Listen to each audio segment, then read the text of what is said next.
recebemos com muito prazer um dos grandes nomes da advocacia pernambucana, doutor Augusto Kiduti. Doutor Kiduti, por que a advocacia? Por que o senhor optou pela advocacia?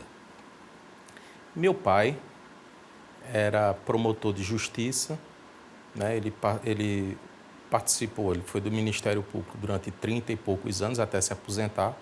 Por coincidência, se aposentou no ano que eu me formei.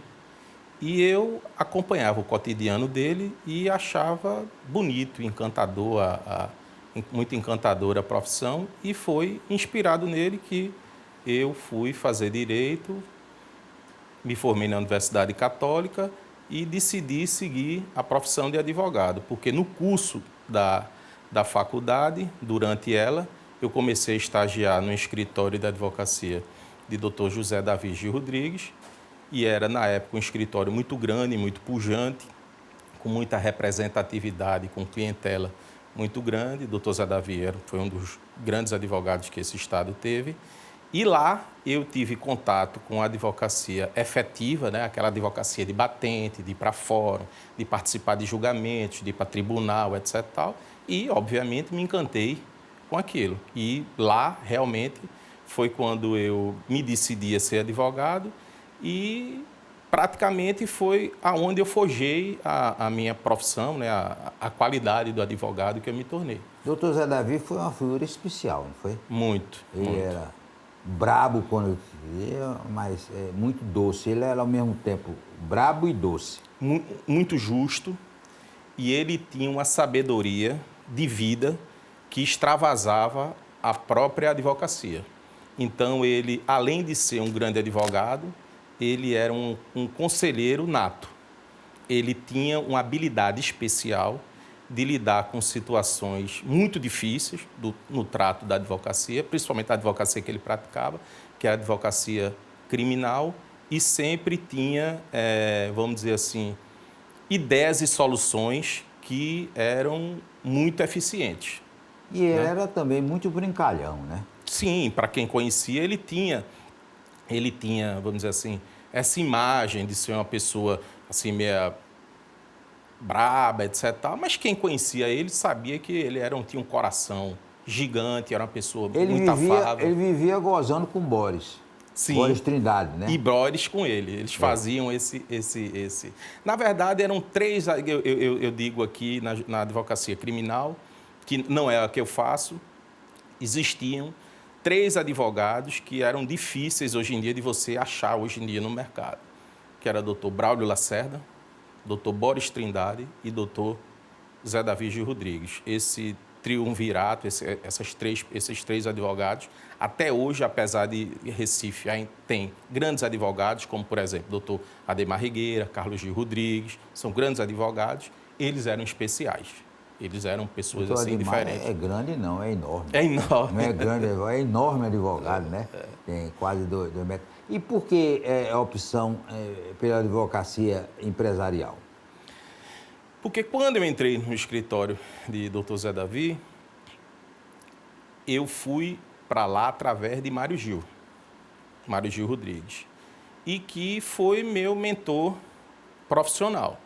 Eu trabalhei o tempo que eu fiquei lá no escritório do Dr. Zé Davi, eu trabalhei tendo Mário como meu chefe, depois que eu era estagiário dele, depois parceiro de profissão, né, sócio, até o ponto que eu achei que eu estava maturado profissionalmente para alçar outros voos, e foi quando eu fundei meu escritório há 20 e poucos anos atrás. Foi quando eu saí, eu achei que era o momento certo, e foi uma coisa assim que manteve-se a parceria e manteve-se a relação que existia até então. Não foi nada assim traumático, muito pelo contrário, né? É somente uma evolução da sua profissão. Porque vocês dois são muito amigos até hoje, né? Sim.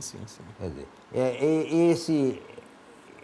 a advocacia empresarial exige, doutor Kiduti, muitos estudos, tem que estar estudando sempre.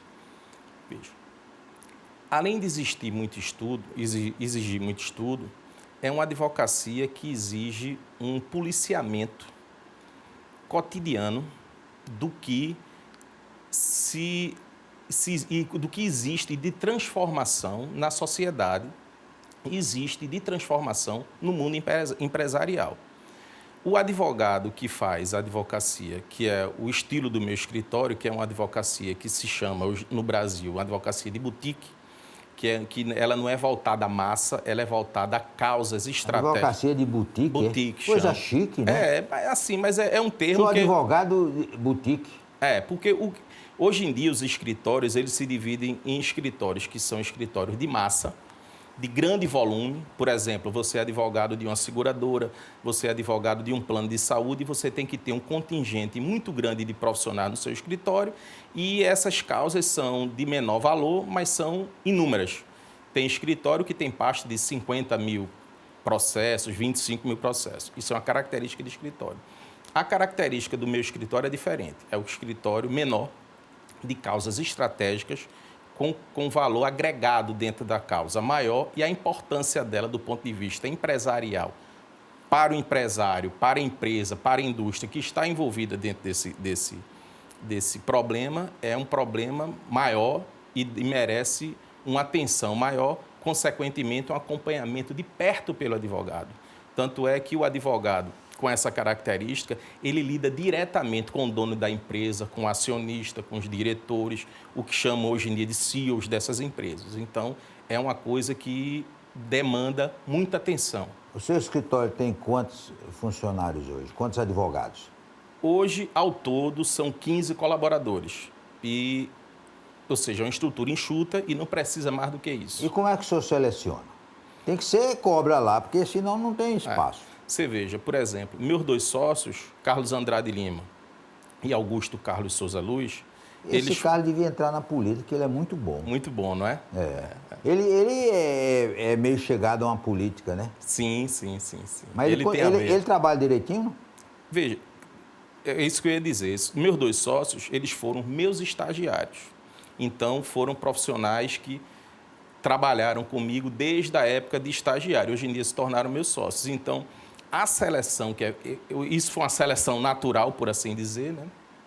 Mas os advogados que estão lá no meu escritório, eles têm uma seleção que é feita, rigorosa, e você vai acompanhando isso no dia a dia, a depender da demanda que eles são exigidos, né? Isso é feita uma seleção, né? Ô, doutor Quidito, o senhor tem ações que chegam aos tribunais superiores? Sim, várias. E como é uma relação do advogado com os ministros do Supremo, por exemplo? Veja, no Supremo Tribunal Federal, eu atuo pouco. Eu atuo mais no Superior Tribunal de Justiça, no STJ, que é a corte... Og é o vice-presidente, nosso Og, né? Pernambucano. Então, a relação, por incrível que pareça, é mais fácil você ser recebido pelo ministro do STJ do que por um desembargador do Rio Grande do Sul, do Rio de Janeiro, às vezes de São Paulo. Eles são menos protocolares.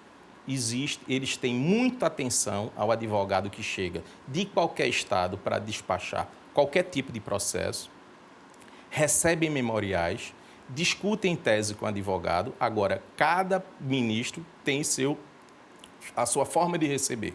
Hoje em dia, alguns recebem por videoconferência, outros recebem pessoalmente, outros recebem somente quando o processo está pautado, ou seja, quando o processo efetivamente vai ser julgado. Então, cada ministro tem seu estilo de trabalho, mas, via de regra, todos eles são muito atenciosos no trato diário com os advogados. É um respeito com muito a advocacia, né? Muito grande. Porque sabe que o profissional, independente do valor do processo que esteja lá no STJ, o processo é importante para a parte, que é o jurisdicionado, e é importante para o advogado. E sabe que é difícil, hoje em dia, você sair de qualquer estado da federação para passar 2, 3 dias em Brasília resolvendo um processo específico. Então, ele tem um trato diferente com o advogado. Ô, doutor Quidito, a justiça brasileira é lenta? Já foi mais. Hoje em dia, por exemplo, o Tribunal de Justiça do Estado de Pernambuco e a Justiça de Primeira Instância em si, eu reconheço ela como célere.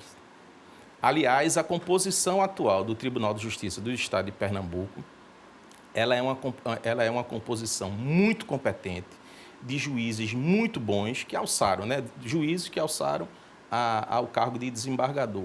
E eu comparo, às vezes, o Tribunal de Justiça do Estado de Pernambuco, enquanto formação, né, e produção intelectual e jurídica, com outros tribunais de outras capitais, e a gente tem de se orgulhar do Tribunal de Justiça que a gente tem aqui no Estado de Pernambuco. Agora é um clube do Bolinha, não tem mulher, só tem uma desembargadora.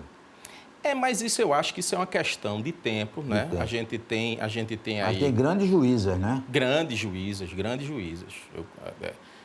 Tem uma juíza, por exemplo, agora, que ela figura pela segunda vez na lista de merecimento. Na verdade, são duas. Eu tenho, por exemplo, a doutora Valéria Vanderlei. É quem vai ser a próxima. Talvez, eu acho que é uma grande juíza, reconhecida como uma grande juíza, né? E há outras, a doutora Paula, inclusive, que figurou na lista também. E tem várias juízas, assim, que me vêm, assim, na memória. Mas o senhor reconhece que o nível do TJ de Pernambuco é altíssimo, né? Altíssimo. A composição atual do Tribunal de Justiça do Estado, não que com composições anteriores, né, não fossem boas, não é isso que eu estou dizendo. É uma questão de o tribunal cresceu, né, em número e manteve-se num nível muito alto. Essa nova geração de juízes que foram para o Tribunal de Justiça do Estado de Pernambuco é uma geração muito boa. O senhor trabalha com TRF? TRF agora botou 2 ou 3 mulheres, né? Só tinha tido a doutora Margarida Cantarella, agora entraram mais 2 ou 3. Eu tenho alguns processos no TRF. Também é um nível altíssimo. Não, altíssimo também. A Justiça Federal Pernambucana em si também, a primeira instância, o nível é excelente. Quanto à celeridade e nível, né, dos julgadores, a gente aqui no estado de Pernambuco, sinceramente, eu como agente que trabalho diretamente, né, lido com isso, a gente não tem do que se queixar. Depois do intervalo, nós vamos continuar conversando com o doutor Augusto Kiduti.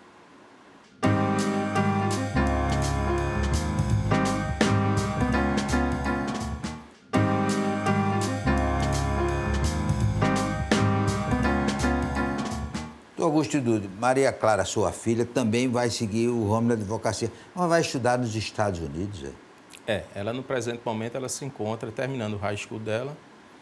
Maria Clara, ela aplicou para 6 universidades lá, foi aprovada em todas as 6. Inteligência herdou da mãe, não foi? Exatamente. Um pouquinho do pai, né? E aí ela se encontra agora, nós, né, nos encontramos no processo de escolha dessa melhor opção, que seria a melhor faculdade para ela, que ela começa estudando lá ciências políticas e depois, durante o curso, é que ela começa a fazer a escola de Direito, né, o Law School. O senhor vive dentro do avião, né? Recife-Orlando. Como foi sua paixão por Orlando? Que hoje o home theater permite, o trabalho home permite que a pessoa trabalhe em qualquer lugar. Como foi essa sua ligação com Orlando? Veja,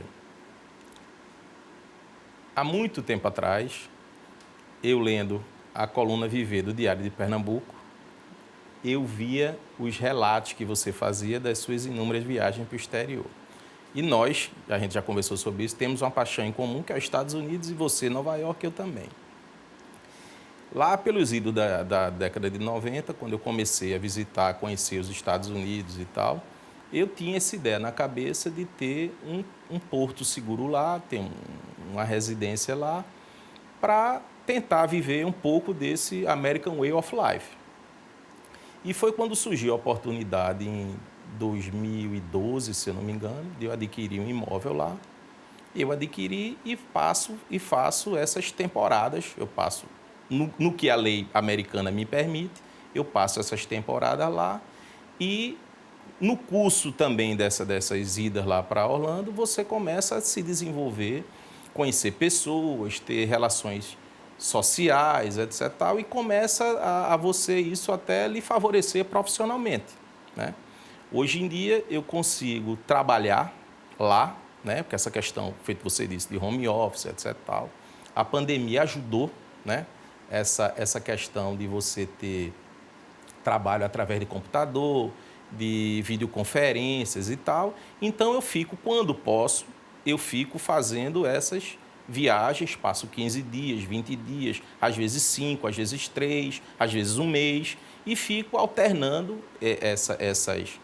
essas viagens para os Estados Unidos e quando eu estou aqui no Brasil, fazendo as minhas viagens, que é obrigatórias de trabalho, para São Paulo, Santa Catarina e Brasília. Que onde eu tenho um filho em São Paulo também. Eu tenho um filho que estuda Direito em São Paulo, na Mackenzie. Seu filho e sua filha vão ser estagiários do seu escritório ou vão ter que passar por teste para entrar lá? Não, por mim, eu não gostaria que eles trabalhassem no meu escritório. Eu gostaria que eles desenvolvessem a profissão deles em outros ambientes, para justamente não ter essa questão do apadrinhamento, de facilidade e tal. E eles, meu filho está no primeiro ano de Direito, mas ele já é estagiário de um escritório de advocacia em São Paulo, conseguido estágio por méritos próprios. E eu estou aqui em Orlando, o senhor já fez amizade com o Paulo Donald, com o tio Patinhas, com o Mickey? Veja, eu frequento, né, os parques e tal, mas... Ainda não tem essa amizade? Não tem essa amizade toda. Mas conhece, né? Conheço. Realmente a vida nos Estados Unidos é diferente da do Brasil? Sim, em diversos aspectos, né? Existe a questão cultural, né? A Flórida em si é um estado que hoje em dia não, há vários anos, ele abriga o residente da Flórida e pessoas de vários outros estados dos Estados Unidos, principalmente mais para o norte e de outro lugar do mundo, que optam mais fugir do frio, né? De novembro a maio, que é a alta estação da Flórida, para fugir desse frio inclemente que existe no norte, cada vez mais frio. Por exemplo, eu conversei com um amigo meu que mora em Danbury, uma cidade em Connecticut. Ele mora lá há 30 anos. Ele disse que em 30 anos ele enfrentou o maior frio de todo esse tempo que ele mora lá, menos 27 graus. E ele conversando comigo disse, eu não aguento mais esse frio, eu tenho que ir para a Flórida. Doutor, o senhor pode exercer a advocacia nos Estados Unidos? Não posso. Não pode, né? Não posso. Mas eu estou em processo de tentar regularizar isso. Assim, você tem para aplicar, fazer prova, fazer isso, etc. Tal, e eu estou já nesse processo. Um assunto polêmico. Qual é a opinião do senhor sobre a OAB? Veja, a OAB nacional, eu acho que nesses problemas que o Brasil vem enfrentando, de retesamento político, onde você tem, de um lado, uma esquerda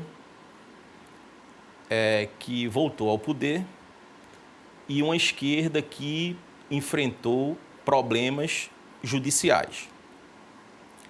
E que existe dentro da esquerda uma condição vamos colocar assim, mas feito à direita, que é radical. Existe, então, no Brasil, assim, resumindo, existe no Brasil esses dois contrapontos. O exercício, na minha ótica, dessa radicalidade, tanto da direita quanto da esquerda, ela ameaça, às vezes, os poderes constituídos, as instituições. A OAB nacional, ela devia estar mais presente nesses momentos e emitir opiniões não políticas, mas opiniões mais voltadas à proteção dessas instituições. O que aconteceu em 8 de janeiro não pode acontecer jamais e não pode se repetir, não é? Mas existe também um contraponto. Qual é o contraponto? Eu vi, salvo engano, uma entrevista de um advogado criminalista que está me faltando agora a memória. Ele disse o seguinte, o que é que o STF fez naquele momento? Prendeu 1 centena ou 2 centenas de pessoas, né? Mil, né? Mil. Desculpe, 1.000. E colocou todas elas numa vala comum. Por exemplo, tanto vai responder, entre aspas, talvez, suponho, o terrorismo, o cara que estava tentando subir a rampa, quanto o cara, a pessoa que entrou lá, quebrou alguma coisa, danificou um bem público, invadiu efetivamente, fez aquele tipo de vandalismo. Então, do ponto de vista penal, e olha que não é a minha área, mas isso você aprende nas bancas escolares. As condutas têm que ser individualizadas. Você pode estar do lado de uma pessoa que tentou contra a vida de outra. Você não tentou contra a vida da pessoa e você não pode ser processado por isso. Então, há excesso também visível do STF. Esse excesso existe, do meu ponto de vista, porque é uma questão também política do STF. Tipo, a gente tem que tomar uma providência enérgica para isso aqui não virar uma baderna. Eu concordo. Mas no frigir dos ovos, eles são defensores da Constituição e do direito em si. Então, o próprio STF não pode agir com excesso, né? Nessas condutas, no julgar, né? No investigar, que nem é tarefa dele, mas está sendo. Então, precisa, dentro da minha ótica, a OAB estar mais presente nesses momentos para evitar essas distorções. Porque é papel da OAB também a defesa da democracia, da Constituição, etc. e tal, e não somente uma defesa de classe. Doutor Quiduto, também outro problema ligado à advocacia é o exagerado número de faculdades de direito, né? Aí tem o exame da ordem que o senhor fez, foi difícil ou foi fácil? Diga aí. Veja, não foi fácil, mas também não foi uma coisa muito difícil. Você fazer uma prova... Só 20% de aprovados? O que acontece? A gente verificou, assim, nós que somos operadores do direito, no começo dos anos 2000, etc. tal, um pouquinho mais para frente, houve esse boom dessas faculdades, né? FIES, essa coisa toda. Quando a OAB atinou para isso, já existia várias faculdades no Brasil, sei lá, milhares de faculdades no Brasil, exercendo o direito de ter curso de direito, né, de direito. Isso fez com que o mercado inflasse, existia uma grande quantidade de advogados, todo mundo tem direito a advogar, todo mundo tem direito a exercer sua profissão, mas criou-se uma situação de faculdade com a qualidade não muito boa, né, sem isso visivelmente, colocando no mercado profissionais não tão preparados, que tiveram que enfrentar uma prova da OAB hoje mais difícil. E a OAB está certa em ter esse rigor com a prova para fazer uma seleção desse tipo de profissional que vai para o mercado. Agora, dentro da minha ótica, eu concordo com você que o problema está na grande quantidade de universidades. Porque a OAB tem um selo, né? Esse selo, só 6 faculdades das 80 de Pernambuco conseguiram esse selo de referência da OAB. Sim. Só 6. Sim. A faculdade, eu me formei na Universidade Católica, que é uma grande faculdade reconhecida nacionalmente. Católica, Recife. Agora, a Faculdade de Direito de Recife, ela é até hoje, ela é reconhecida como, talvez, entre as 4, 5 melhores do Brasil. Largo de São Francisco, que é a Faculdade de Direito de São Paulo, e a Faculdade de Direito de Recife. Pela Faculdade de Direito de Recife, passaram grandes nomes do direito nacional, né? Então, a gente tem aqui em Recife, é o berço do positivismo, bem dizer, primeiro curso de Direito das Américas que foi fundado no Mosteiro de São Bento. Então, a gente tem uma herança de direito, uma herança jurídica aqui no Brasil e um background, por assim dizer, em Pernambuco muito grande e que tem que ser preservado, né? A OAB aqui, ela é muito atuante.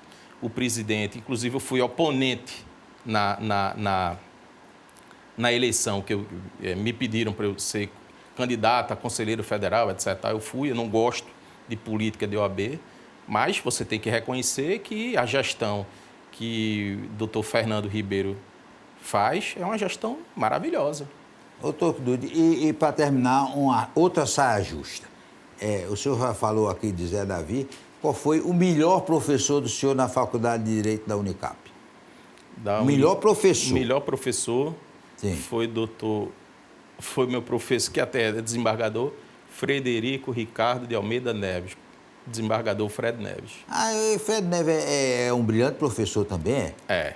Pronto, aprendi mais essa. Só quero agradecer ao doutor Augusto Kidude, dar os parabéns pelo belo trabalho que ele faz na advocacia de Pernambuco. Um forte abraço e até amanhã, Muito se obrigado. Deus quiser.